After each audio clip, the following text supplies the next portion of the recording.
Walking knee hugs, also known as the knee to chest stretch, is a dynamic warm-up exercise that targets the glutes, hip flexors, and hamstrings. To get started, stand with a hip width stance, contract your core to stabilize your body, then lift your knee up towards your chest while coming up on the toes of the stationary foot to push off the ball of your foot. Grab your knee with both hands interlocked together, then pull your knee in further towards your chest while keeping your chest upright and forward rather than leaning back. Keep both hips square with your back straight.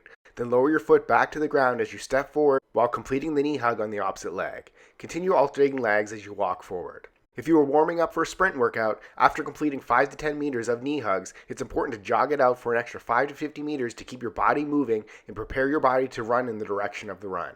After you take it out 5 to 50 meters, turn around and complete another 5 to 50 meters of knee hugs, then take it out for another 5 to 50 meters to get back to the start. Subscribe to get a new exercise video every day.